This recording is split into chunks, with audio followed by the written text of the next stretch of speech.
Right, what's up, guys? A real pleasure to get one and only Ramage Inc from Edinburgh with on the Skype. So, how you guys all doing? All right, man. How's you? Very not bad. Good, Hi, Chris. I'm doing fine. Just keeping it easy and just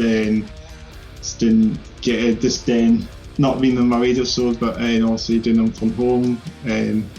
So yeah, and so amazing to get you guys on, because you're one of the sort of top bands from Edinburgh, aren't you? One of the top prog metal bands from Edinburgh. Yeah. If you say so. Yeah. I'll take that. Yeah. Thank you. That's high praise, like. So the first question is, obviously, how did you guys start the band? Well, this band got together. This lineup started at the end of 2011, started 2012. Off the back of the release that I put out in 2008, which was an EP called Screaming Melodies. Yes. Nice. The original start of Ramage Inc. happened back in 2003 when I was very young and just wanted to do a little outlet for my own compositions, because I was in various other bands that kind of fell apart and things didn't really work. When you're young, you try out different bands and playing different roles, playing guitar, singing, playing bass, and never really got the outlet that I wanted. So I started essentially a solo project when I was really young, and it did pretty well in the local scene back in the day when I had long hair. And then then life happened and joined other bands. Ended up being more successful at the time, and through the EP that I did in 2008, which was some years later, I decided to put that up, I think, on Bandcamp. I think it was around 2009 or 2010, back when I wasn't really playing in any band at that point, consistently, and I got an email and an offer to play a really cool gig, which is Prog Power Europe. I'd never heard of it before, and I checked it out and I was like, wow, this looks awesome. I'd really want to do this. So I asked to get the band back together. The first person I called, I think, was Hef, and because Hef was in an earlier version of Ramage Inc. back in 2008 when we did that EP, and then we had a different drummer, we had a different bass player, which kind of fell through. I ended up asking Hammy, because me and Hammy have played in many bands together since we were very young, and I know that he can do the job very well, and I was happy that Hammy accepted. And then we had another bass player who sadly couldn't commit. Then Marcin, I was working with Marcin at the time, and Marcin says, I'm doing it. But originally, did you approach me to do sound for? Well, no, that was for Silice. I was singing in a band called Silice from Holland, and we were meant to be going on a tour, which sadly fell through, because I was doing quite a lot with those guys throughout 2010, 2011, which was an awful lot of fun, and it was a good experience for me. It was kind of strange. I'd never been a front man in front of big audiences without a guitar.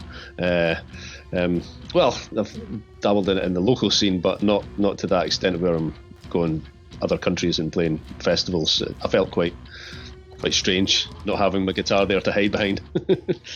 But yeah, anyway, I asked Marcin if he'd like to go on tour and do the sound with Silice, and but sadly that tour fell through.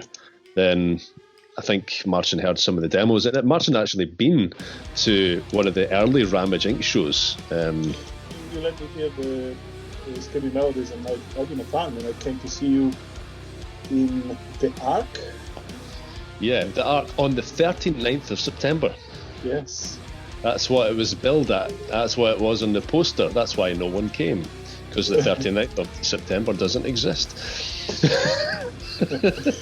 Hi, so basically I went to see Ramage Inc. playing. It was with Casey, Hef, and Paul. Paul, yeah.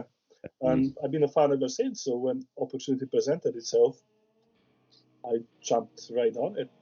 It's been the most consistent band I've been in. I'm really happy that the guys that I'm working with are as focused on it as I'd like to be.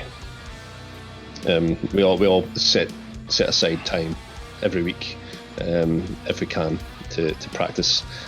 Sadly, we can't do it right now. Yeah, but doing it soon.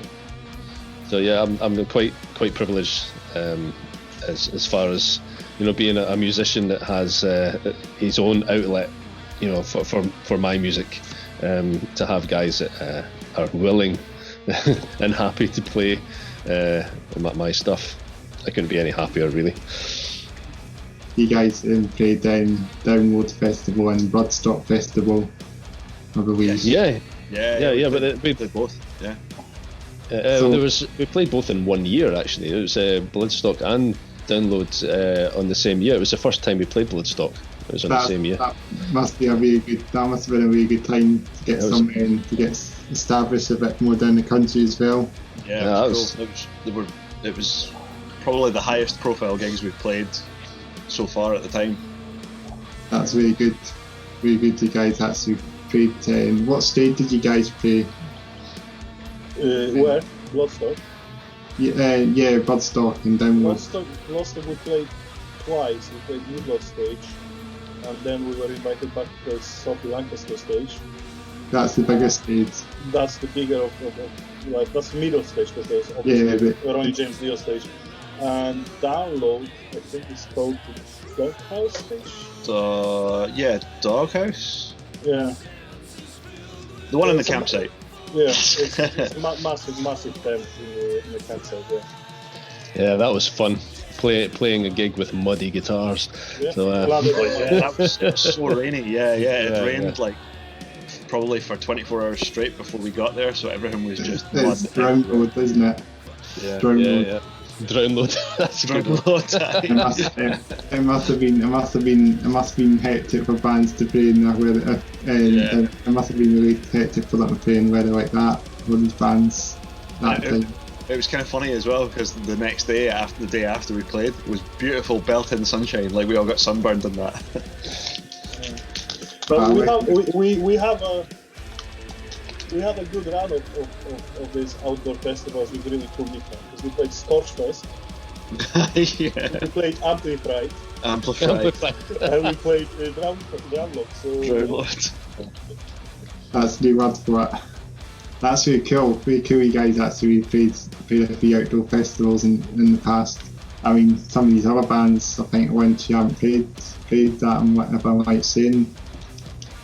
As far as a small band is concerned, I think we've been quite lucky. Yeah, I think luck has been a big part of what we've done so far. But you can only play as hard as you can and see what comes back, Yeah. Well, I'd say luck is probably about 70% of it, but there was a fair bit of hard work and tears and blood involved in it as well. So it's not like everything has been set on a silver platter. Yeah. But luck is a part of it. I mean, we do put a hell of a lot of energy and time. We all dedicate a lot of time into our set and our equipment, our gear, our sound, and we do our best to make sure that translates as best it can in every single one of our shows. But that's also led to us playing in various places we've never been before. So yeah, it's been good. I'd like to go back to Poland again. Not been to Poland in a while. Yeah, me too. Yeah. Had a lot of fun over there. I'd like to go to Spain again as well. Spain was fun. Spain was amazing. Do you play there as well? Yeah. That's very good. You guys done a wee European tour as well, so. Yeah, we played few countries, which is nice. Spain was an interesting one. We played three shows in there. One of which is on YouTube. One is on YouTube, and that's from Malaga. Not Malaga, sorry. That was Cordoba. And that was one of the most bizarre experiences we've had when it comes to finding the venue and the venue itself. It was quite scary, actually, because we're in a van. We're travelling to the destination using the old sat nav, and normally when you're on tour, you go and play a town or a city, and you're expecting to be in amongst a thriving street, where it's busy and people will come see a gig. And the destination took us out to the middle of like a desert, pretty much. Yeah, we ended up in the middle of nowhere, and there was burnt out tour buses on their side, and it was like all these sort of like industrial units that this sat nav took us to. We're like, man, this is not good. We've been led here under false pretenses. Yeah, like burnt out tour buses and think, man, they're going to nick our stuff and kill us and burn our van. But lo and behold, we got up to the destination, and a big shutter opened, this big industrial unit, and so there was a stage, and there was a sound man, and there's a little bar and what it was is it was so bizarre. Never experienced anything like it before, because it was in the middle of nowhere. It was like, who's going to come to this show? How is this place here? And what it was like a collective of fans of music, like people that dedicate the time to just bringing bands over and going to see the show and giving that band as full attention as they can possibly receive, which was in my mind just mind blowing. That was great. We were like, where's the other bands? Because we're used to having bands to play with, either headlining or supporting, depending on what we're doing. And yeah, it was just us. They invited us to play, just us in Cordoba. And so it's really quiet. It was. This year, there was a crowd in that as well. Yeah. There was a whole load of people. It was really funny actually. So we did like a sound check and set everything up and got everything working the way we wanted it, and we set up video stuff to record the show, because we were like, we don't know what this is going to be like. We'll just see how it goes. And it got to 2 minutes before we were supposed to be starting, and all of a sudden all these cars pulled up, and there was speed. The place was packed out, rammed. It was quality. Because it was not in Cordoba, it was on the outskirts of Cordoba. Yeah, it was in a weird industrial estate. We were surrounded by factories and stuff like that. There was tumbleweed. It turned out to be one of the best gigs we played in Spain. It was great. It was, and we met some really, really cool people at the shows that we played over there, and we're still in touch with some of them from the other bands that we played with. That was just a great show. I really enjoyed that venue's closed though, yeah? Yeah, it's really sad. Really, really sad to hear that cool venues are closing. And that closed down as well then? Yeah, sadly it did. That's a shame. Right, how many people were at that place then? Was that 1,000 people at least? It wasn't that big. It was about 250 capacity venue. Yeah, something like that. Yeah. That seems like a really good venue. It was cool, yeah. The sad part of it was really that it was that community's that was their place, it was their local sort of endeavour among the community to put that venue together, and then sadly for whatever reason they couldn't do it anymore. Yeah. I think it was set up as a music association, so I think it was a membership fee. Yeah. That they were funding into it, so it was not ticketed events. It was just for society members, so it was 40 euro a month or whatever. And then they were just putting it with that, which is a fantastic idea. I don't know why we're not doing it here. So it's just you guys that played this venue then? Yeah, it was just that we didn't know that at the time, but yeah, we were the only band playing. Yeah, we ran out of songs. Yeah, they just told us to keep playing, and we were like, we only had we only had an hour and 15 minutes. You know what year this was? What year? This was 2016. 16. It wasn't too long ago then. Nah, it was the Earthshaker album that we were touring at the time. So you guys then played prog? Is it prog metal? Is that the type of prog? Is it progressive metal you guys play? Isn't it? Yeah, pretty much. Yeah. Not too much of the progginess, but yeah, metaliness. It's metal. It's a bit proggy. Prog Power Festival. Like when we first went, and all the other bands that were playing beside, it's like, man, these guys can play. Serious players, like, proper good. It's like, how are they going to handle us? What's going to happen?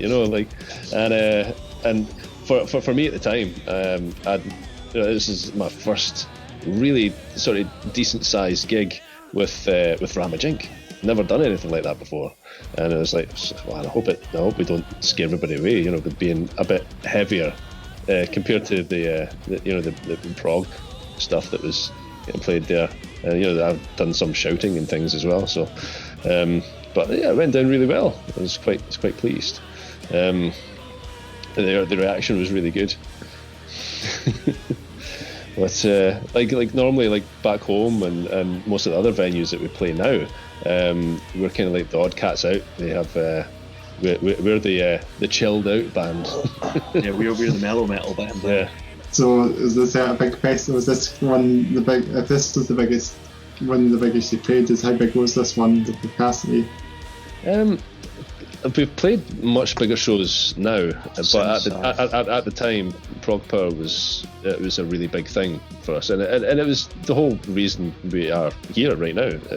We wouldn't be here if it wasn't for Prog Power Festival. A fantastic team to work with, and the people that run Prog Power and the techs involved in that event are some of the best that I've experienced. One of the coolest things about going back there actually was that it was all the same people. We were working with the same dudes, the same stage crew, the same people dealing with everything. It was great. Like, it was, seeing old friends and that. It was cool. But you can catch that entire show on YouTube. Yeah, we filmed that one. Prog Power 2012 live. The whole show is up on YouTube, so you can check it out. What are your music influence? Any music influence? Influences as in now or when I was young, or just the band influence. The band, the whole.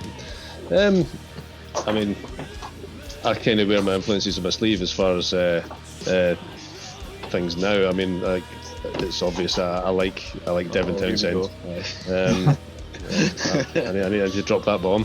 Yeah, that's kind of a given. Yeah, I love Sepultura. Sepultura are great. I love the energy that band has. The drumming is absolutely fantastic. I listen to an awful lot of orchestral music now, soundscapes and chilled stuff. I mean, I'm getting old. I don't really listen to too much metal these days. But yeah, I like things to be epic and melodic, and powerful and truthful. And if any of the bands that I hear do all of those things, then that's what I like. I've got the old iTunes on the go now, and I've been downloading an awful lot of different kind of music, and I'm a trucker by trade now, so I listen to a lot of music, and I'm constantly just finding new albums, and it's fun to see what's out there. I love Gojira. I can't go without Gojira. Yeah, I think we all love Gojira. Like, that was a very heavy influence on the sound of the last album as well. Because I love the Magma album. That is fantastic. That's the one. The last album's absolutely amazing. I've seen them at Bloodstock. That's the way 2018. Were you at the 2018 festival? We. Was that when they headlined? Yeah. Yes. Oh, sadly, we weren't at that one. We were at the 2017. They played the year before, on the main stage, but they weren't headlining. We were at the 2017 one, which was, I thought, better actually. But that show you can catch, it's actually, the whole thing's on YouTube, that Gojira show of 2017, and it's beautiful because it's the sun's setting, and totally. Some of the shots that you see in there is great. The band played flawlessly, and the audience was very, very receptive to everything that they were doing. I think that's still one of the best gigs I've ever seen, like that show. It's just a perfect show. I think the thing about the sunset and when Gojira's praised is the best thing about it as well. Yeah. It's always I think it's always a good thing to be a set when the sun sets. Yeah, man. So yeah, I love their energy, and I love how melodic they are with also being so heavy, so incredibly heavy, but have melodic elements while still doing really heavy vocals. And just the natural sounds that they have from the kit, and like gritty 5150 guitar sounds. I mean, it's, for me, it's just that perfect sonic escape. The Waiters albums are more like in the sort of prog sound, and then if you listen to the debut album, that's like tech death metal. You can see how much. Yeah, they've evolved a lot over time. Like, yeah, because I remember first hearing Gojira like back then when they brought out the first album and being like, holy crap, this is the heaviest thing ever. It's still a really good album, the first album. Yeah, big time. I still very much like The Link live. That's one of the albums that I still listen to quite a lot. That's the one that came out a couple of years after the first album was. Yeah. The Link live album was very, very, very good. And yeah, the difference in the band from then to now is quite considerable, and I really like what they're doing now, and I'm really eagerly anticipating the next step. The next album coming out to be even better. I think they'll be doing it now. Yeah. Well, I would be if I was in Gojira. I'd be like, right guys, let's get this studio. Smash it out, smash it through. I mean, they've got to bring out a new album soon, I think. Yeah. But they're probably in the same situation as everybody right now. They can't get together, they can't jam. I mean, that's where we're at, and where most other bands are at. We can't get together safely to work and do music. I definitely do reckon when every band gets together, most of the bands will be working on a new album before they play their gigs again, so they'll have like a whole lot of albums coming out in 1 year. Oh well, we would have loved to have done that. I would have loved to have written music, but sadly I'm working. This will be like a big explosion of albums coming out in the one year, and then metal's then explode like back in the early 90s or something, when it was kind of really big with the new metal, so maybe something like that will just take off again when the pandemic's away. Yeah, I think there'll be like you said, there'll be a big influx of albums coming out together. Hopefully I'll be busy in the studio producing more bands at the end of the year. That'll be good. So are you guys working on an album as well? Yeah, doing our best to try and put things together. Slowly but surely putting together like demos, because I am working a lot right at the moment. I don't manage to get as much time as I'd like to put down these demos, but they are getting done. I've got a lot of ideas. Kind of got a theme of how I want things to be sonically. It's just, but when I first started the ideas for this next album that I want to do, I put it to the guys and said, look, I'd really like to get the band more involved, and we talked about it, and we thought, like I'll write everything as usual, then bring people in, but it's not going to happen now. No, you can probably just record demos in house, and then just do stuff like that, and because I think you can just do them from the computer anyway. I think it's just going to end up the same situation that all the albums have been so far, whereas I just write everything, make demos, present it to the band, they say yay, nay, or fix that Ramage, you're going mental, or you've went too far there, and then kind of piece it together in a more palatable format for the listening public. So that's probably most likely what's going to happen. Hopefully we can get it done sooner rather than later. It'd be nice to have a new product for next year. Definitely. I think next year will probably be the year for the albums. It's kind of the plan anyway, because the Under the Skin came out a couple of years ago now. It's still kind of like our current album, and we've been playing it a lot, and we've had an awful lot of fun with it. But I think it's time. It's also, good for us as musicians to be playing new things and keeping things fresh. Just get new stuff out and about, new stuff out there as well. Yeah. Well, something I was going to say, you guys were featured on a Metal Hammer compilation CD. Oh yeah. Twice, yeah. Twice. So, what one would you want to tell me about how you guys got featured on Metal Hammer? That would have been that's amazing. You got on. It was one of the Metal Hammer editors that actually approached us. We were not actively seeking to be on it. That was the first time around, and then the second time around, because I already had that contact, I contacted that person saying, "Listen, we have a new album. This is a track. Have it," and they put it on a CD. It's amazing. So they put you on the CD then? Yeah. Was it? It was. Was it not New Noise? I believe it's called. It was on the New Noise, both. Yeah, because I got that. I think I got. In a very good company as well.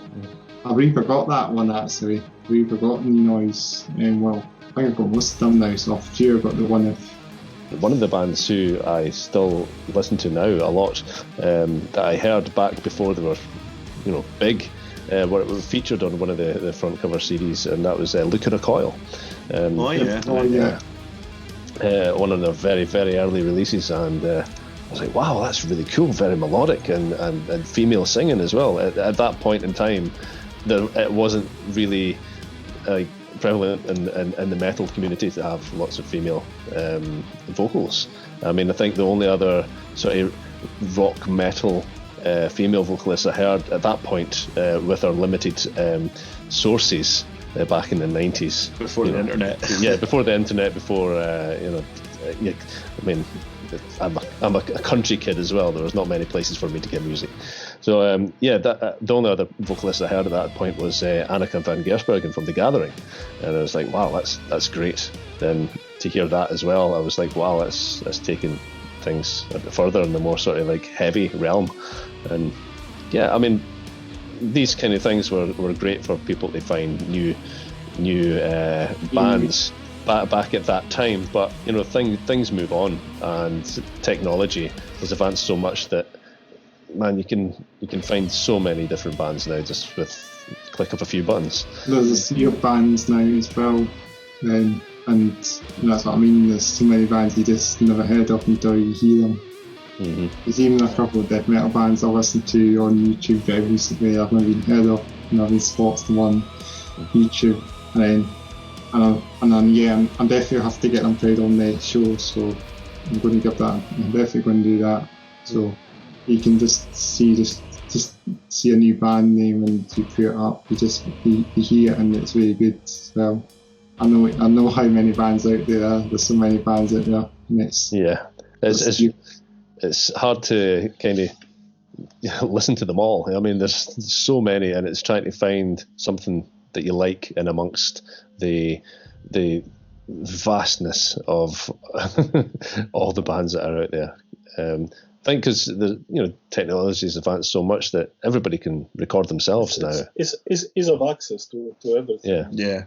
Yeah, like Bandcamp or something, or SoundCloud, like one man bands. It's going around there as well. So I remember when I was in my teenage years, a few years back, when I discovered a new band, right, I would listen to them religiously for months. I was like, this band is amazing. I'm the biggest fan of this band ever, and I'm going to listen to them till I die, right? And I could listen to an album like literally for 2-3 months.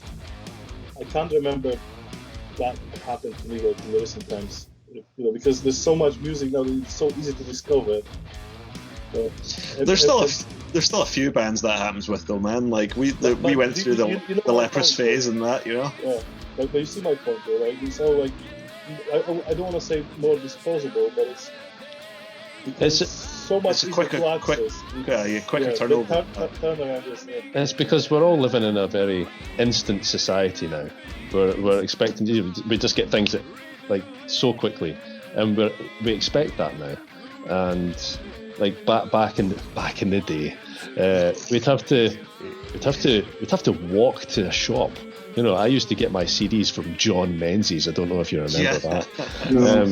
No, it's not that. It doesn't exist anymore, but they have like a very small CD selection in the small town where I was at, and I remember like an even smaller heavy metal section where they had like, you know, a few CDs of Iron Maiden, Led Zeppelin, Wasp, and Slayer. And I was like, oh, Slayer, that looks scary. I better not take that one home.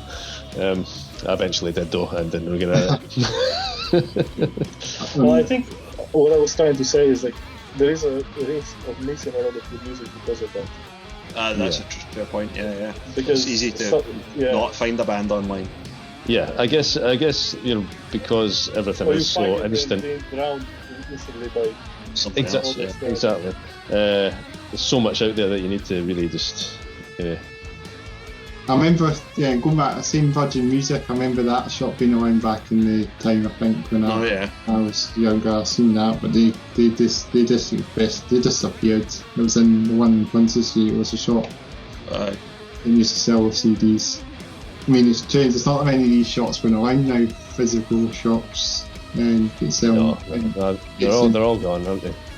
And mostly, yeah. Hates and Beauty and Prog were the only ones I think that are still there. I think there was Shat Records on then. Shat Records I believe shut down. Yep. The one on then. Is Coda still open? Sorry? No, Coda's long gone, man. That was the main record shop that I went to when I was young. Was Coda. There was one in Livy, but they all closed up like pretty. There's Ripping Records. I think they're all gone now as well.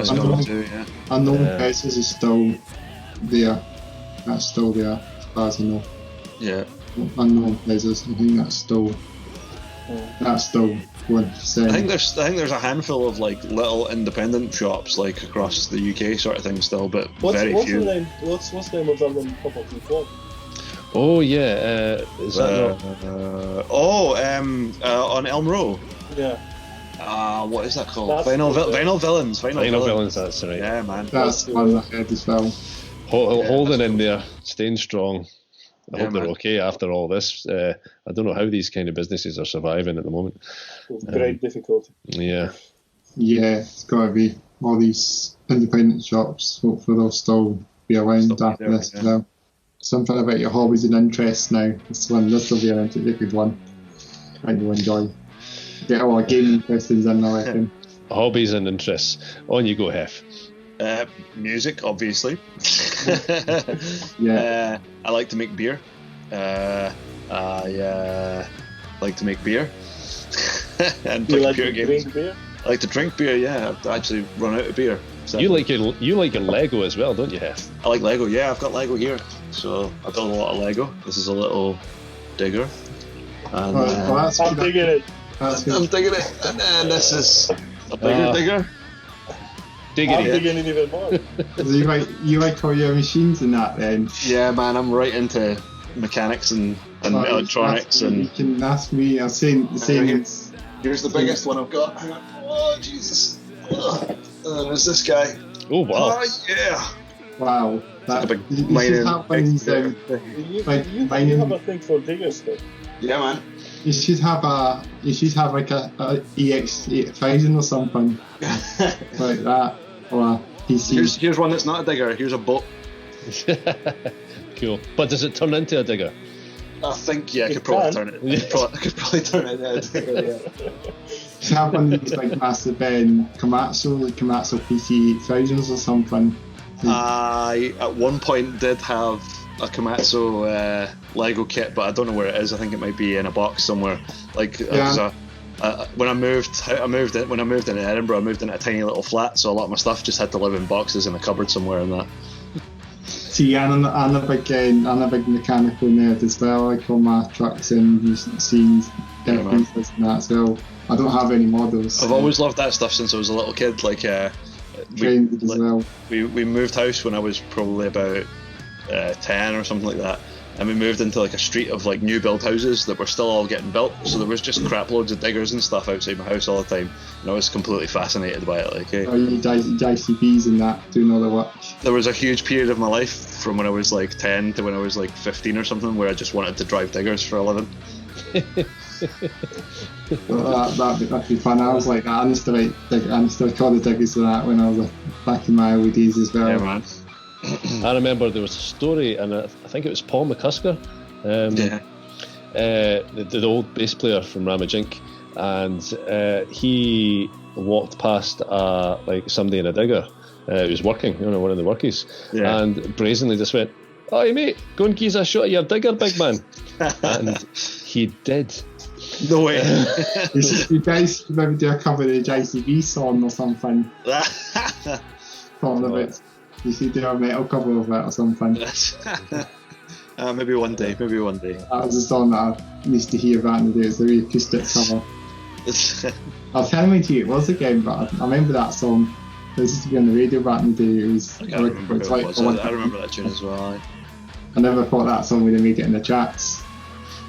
That song, the JCB song. It's just a simple name for it. So you think it'd just be like a wee sort of child in a sort of song for a kids show or something, kid TV. What games do you play? The last one I played that completely blew me away was Half-Life Alyx. Half-Life, that's a good game. And I play a lot of Elite Dangerous. I used to play Half-Life Source back in the day, Half-Life 1 back in the so that was a good game. You know, they've redone it now, this game, you know that? Yeah, I know. It's called Black Mesa, and it's redone in a new engine. Same game, just looks way better and plays way better. It's like a remaster. But that's interesting because it's not done by Valve, it's done by fans. It's basically like people got together and redone the game that they loved, which is amazing. No time for games. Just Euro Truck Simulator. Euro Truck Simulator. GTA 5. When I have a bad day in the truck. Once in a while, we all play GTA. That was a big game that we all played together. Like, no, it's good. It's good now for stress relief when you've had a bad day in the truck. You come home and you just jump into a truck in GTA and then just kind of smash everything to bits. Like any Audi sort of looking cars, you just push them off the road, then shoot them. Prices or PSs or something. We do that. It goes off the road. The cars that everyone makes jokes on about the prices. Marcin, you might get a wee GTA session after this, aye? Aye. I mean, Ramage, what are your hobbies, man? Right now, listening to you guys. You. No, I don't really have time for too many hobbies. I mean, back in the day, I used to like to draw. Now I just drive trucks and play guitar when I can. And I think my biggest hobbies right now are eating and sleeping.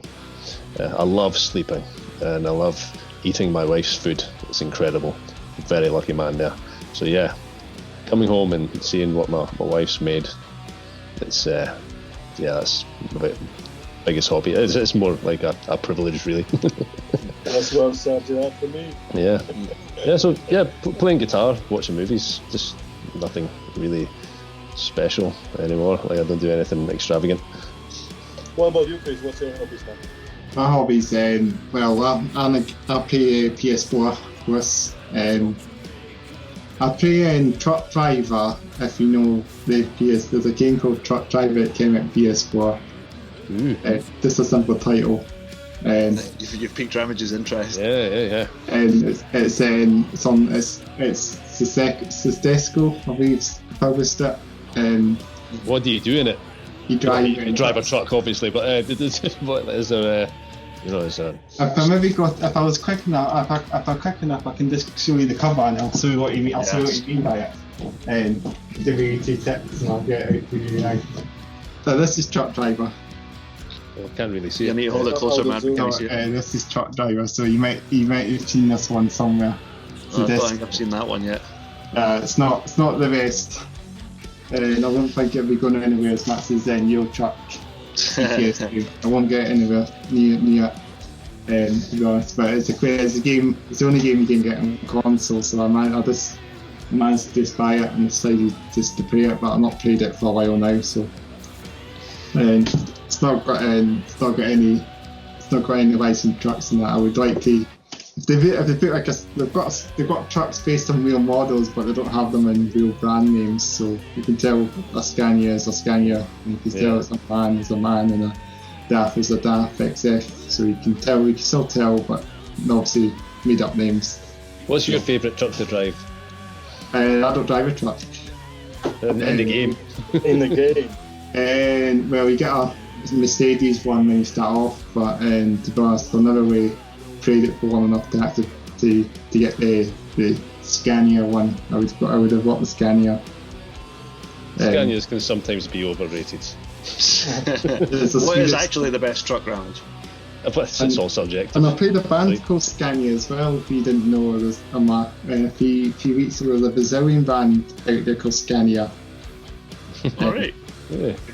There's an older show that I played somewhere a few months ago. I played these guys on one of my radio, one of my shows. So you might see it, you might catch it. They're like a Dimebag band. Alright. Groove metal band, like Pantera. Looks like Marcin is searching them right now. No. I think you do go to the encyclopedia, the metal encyclopedia, and you'll Cool. find it. I think it's just the one band. They're from Brazil or Chile. When they're from that area, from South America. So you never know that. Something you learn now. Yeah, there you go. Trucking band. Trucking band.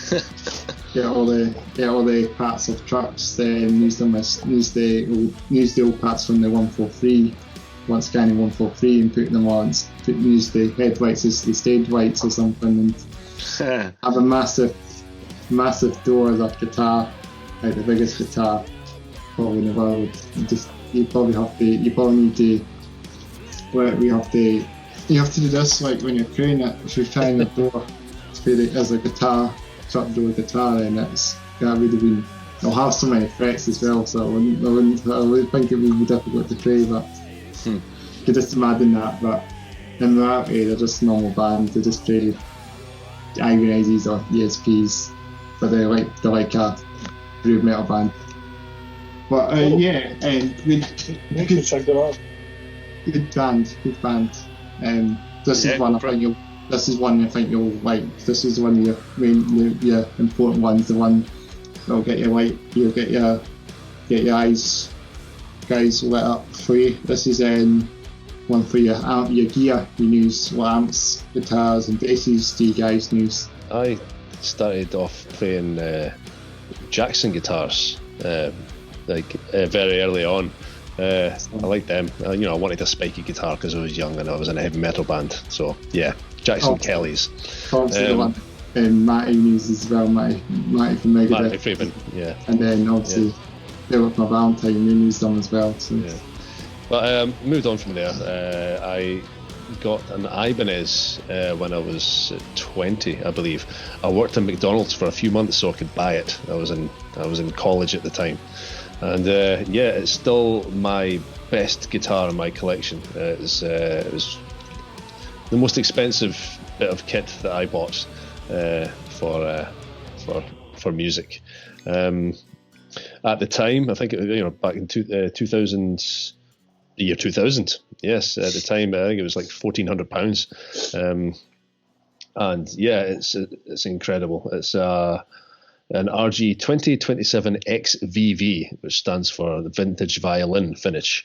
It's got piezo pickups in the tremolo system. It's an Edge Pro. Back when they first kind of started the piezo thing, 2 outputs and it's just great. I've recently upgraded the pickups to the bare knuckles, which we all use in Ramage Inc. Well, me and Hef anyway. Yeah, so I love the Ibanez guitars, and then I think years later I bought a Schecter, one of the really good models. There was the Hef. What one is it again? The Hellraiser things. Hellraiser. It was a Hellraiser. C7 is it? C7. Yeah, C7. C7 FR. And they've increased in price since we bought it as well. Yeah, totally. Looking at it, I was like, wow. FR stands for fucking red. No, Floyd Rose. Marcin, well done. Yes. Is it not red? It is red. It's the cherry red finish that I got in mine, and Hef got the black. But wait! I also got the red one. You got the red one as well, but that was the cheaper model. No, it's the same one. It's just not the Floyd Rose one. That's all. Yeah, this one. Hang on, this one over here. It sounds cheaper. That's very cool. Thick ass. Yep. So I really liked that. It was a completely different feel from the Ibanez, but I liked them both, and that's what I used to write all the tracks for Fail the Waves album. All the demos that I made for that, and like the end product, it's a mishmash of some songs are on the Ibanez and some songs are on the Schecter. And after that, I was like, it'd be great to have kind of like an amalgamation of both these guitars, the things that I like about both, but in the same place.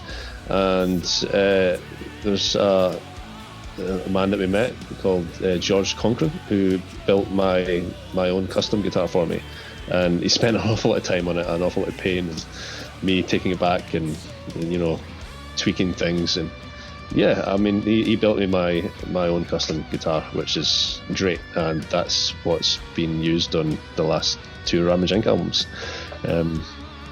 So that's guitar stuff anyway. I mean, amp-wise, I like the 5150 sound. I've owned a number of 5150 amps over the years, and now just for live, and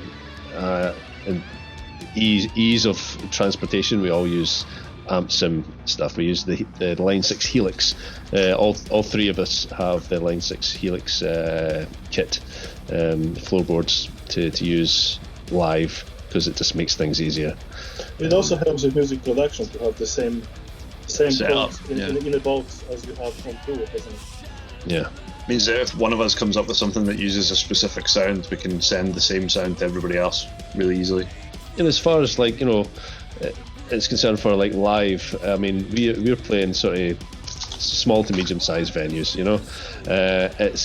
It makes our sound a hell of a lot more unified live, because we do have got 2 guitars, and from a live sound perspective, it's harder to get like a more unified sound when you've got so many variables in the way. And no matter how good you are as a sound engineer, if you've got 2 guitarists with even the same amps and same cabs, it's just trying to get the same mic position, and then you've got like all the air as well in the way. It's so many variables that you'd have live, and trying to make that nice and balanced in a live environment, it's harder than having 2 exactly the same thing. 2 exact same tones getting sent through to you. I mean, you've still got variables in terms of our playing, and depending on what guitar we use. I mean, if Hef's using his Schecter and I'm using my R7, then you've got different pickups as well. But it just helps to have things more unified. For Ramage Inc anyway, I use Schecter as well. Me and Ramage have the same 7-string Schecter guitar. He has a red one, I have a black one. I've got the other sister guitar to that, which is like a fixed bridge without the Floyds, another C7. And I've also got a custom shop that I built myself in my garage. That's another 7-string guitar. It's basically like a PRS rip-off thing, but it's super heavy. Literally the heaviest guitar ever. But it sounds cool. It's good. I like it anyway. So that's the 3 guitars that I use for Ramage Inc. Outside of that, I've got another 6-string Schecter, that I just use for playing in the house for fun. And I've got I used to play a bit of bass for another band that kind of is still going, but hasn't really done anything for ages because we don't really have any time to do it anymore. So like I've got a 5-string Ibanez bass that hangs on the wall and looks pretty in my living room. That's about it. Yeah, amp wise I've got the same Helix setup as the rest of the guys. So I've also got like a little 6505, which is the reissue sort of 5150. I've got like a little 6505 combo that I have in my room just for jamming on. Don't really use it that much anymore though, since we got the Helixes. Kind of just have it around for when I feel like making a lot of noise. That's about it. That's my guitar stuff, really. Yeah. Well, I'm a bass player. I'm boring. I have 2 Spectre basses and that's it. Spectres are the way forward there. Yeah. Well, I had that Ibanez BTB, which was a nice bass, but I think that was a pretty cool bass, man. I liked it. But if you compare it to this, I think that's 8.5. Tone-wise, I just love the Spectre. The Spectre does sound way better, yeah. Too cool that. Yeah. And at the moment I'm using Newfound strings, but I'm thinking about switching back to Carrion strings because this is my Spectre. Ooh, I have a Spectre too. Everyone plays sketches, and this is the thing about you guys guitars. Yeah, man, they're great. Like they sound amazing. How do you guys perform live? I don't know if that with great joy. And as often as possible. In terms of technical stuff. Well, we don't really think too much about it, to be honest. Just launch your headbanging and enjoying the music. We don't have like any choreographed kicking or anything, if that's what you're asking. I mean, we kind of just. I mean, before we go on, if we're playing a big show, we kind of do our best, fist bump and get psyched up. Yeah, get ourselves psyched up and ready mentally. But I mean, yeah, but playing live, it's just, I don't tend to think about it too much. Just to try and go on stage with the mentality of like, let's try and make as least amount of mistakes as possible and look like we're not concentrating too hard.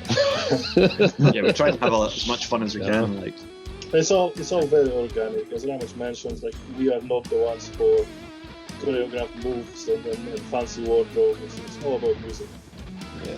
I think the most like preparation type thing we do is we spend a bit of time choosing the set carefully. So like we pick songs that will go well together and will flow together properly in a show. Sometimes we even change that on the night depending on how things are.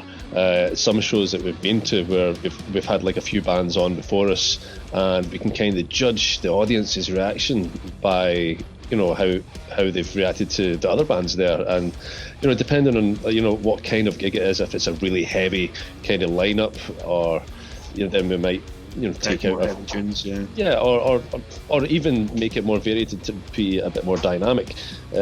So we have the ability to change our sets very easily, and then just kind of play it by ear, which is great.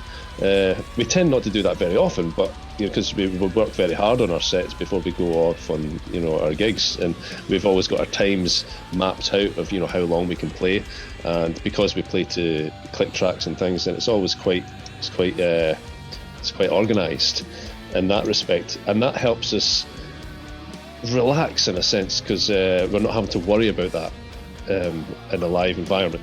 So we can kind of go on stage and know that we're in time, and just like Hef said, enjoy it, feed off the audience, and try and get them involved as much as possible, which is kind of hard when you play prog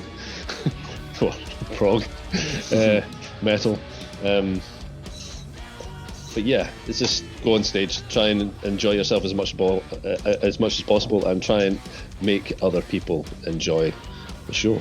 That's like. I remember seeing you guys. You guys played in. I think you guys played in February this year. You guys played the Spirit and No Fatless. That was the Primal Radio one. Yeah. I seen you guys. That was the first time I've seen you guys live. I remember you guys. Yeah, you guys took to Wham and Alyssa Spirit was. Yeah. Yeah. The North Atlas. Devil was, and then obviously North Atlas. So what do you think of North Atlas? Slightly different from Nelly, and slightly different from you guys, obviously. They're really quite ambient and melodic and refreshing for me, and in terms of the local scene. They're doing something a bit different. I enjoyed their set. They were good. Yeah, they were cool. It's very well thought out band. Like they don't overplay stuff. It's all very well planned, very well put together, and it works. Yeah. They've got a good sound as well. They got like electronic effects to their music as well. So it's got like a sort of modern sort of sound to it as well. Modern pop rock sound, I would say, or industrial rock sound. So it's quite more modern. So like new, like pop rock sounds. Like really good band. They're fun in Glasgow. So yeah, and it was a really good scene. I saw them they played again as well. So. There's a new music on the way when you're releasing it. I think this is one game very long, but we'll discuss it. There is new music on the way that's going to be released very imminently, in the way of a collaboration with us and our fans. We have announced that we're going to be putting out a song that we wanted our followers to help us finish the lyrics with. And the posts that we put out on our band's Facebook page was very well received and had an awful lot of responses very quickly. And yeah, we're putting, I've already written and arranged the music, and we got everybody to contribute lyrics and finish the lyrics with the theme of, how we're feeling during quarantine. It was an idea to try and keep us in touch with our fans during this time, and it's becoming like a really cool project. We've invited people who play instruments to join in and send their contributions into the song as well, so they can be part of it. And we're going to edit a video together of all their performances with the final cut of the song. And once it's ready to be released, we're going to put it up on Bandcamp, I believe, Marcin, yeah? Aye. And any money that we make from the release will go to a charity that's yet to be decided by the fans and the people that are contributing to the music of the song. So that's what we're doing right now in terms of music. I mean, it's still kind of like a Ramage Inc. song because I wrote the music, but everybody's contributed some of their talent towards it, and lyrics, by the fans, which is cool. That's going to sound amazing. So I'll just have like fans showing themselves playing guitars and that. Yeah, man. There's a lot of people playing on it. I think, what was it? They ended up with something like over 40 people playing. Yeah. Close to 40 musicians and about 10, 12 people contributed to lyrics. Yeah. Mm-hmm. So that's going to be really good. That's going to be really good. I know that I've seen quite a lot of bands. I've seen a lot of metal bands do videos like that as well. It's really cool thing. It's an exciting project for us. I mean, well, for me especially, I've never done anything quite like it as a producer. So, and just being in quarantine right now, I'm having to use my laptop in my living room, and it's dying of death with the amount of channels I'm having to use. So it's fun. It's fun, and I can't wait to see the end product. And hopefully we'll manage to raise some money for charity as well. So yeah, check it out and share it when it's ready. I'll definitely check it out for sure. I'm looking forward to it. So, have you got plans for a mini tour? Well, probably not at the moment, but that's a question. No. I think we'd like to do a tour as soon as we feasibly can, but it's probably going to be quite a while before we get something like that organised. I'm not expecting anything like that to happen this year. Yeah. I mean, I guess it'd be like extremely difficult to try and even organise something like that right now because we just don't know what's happening. Yeah. Nobody does.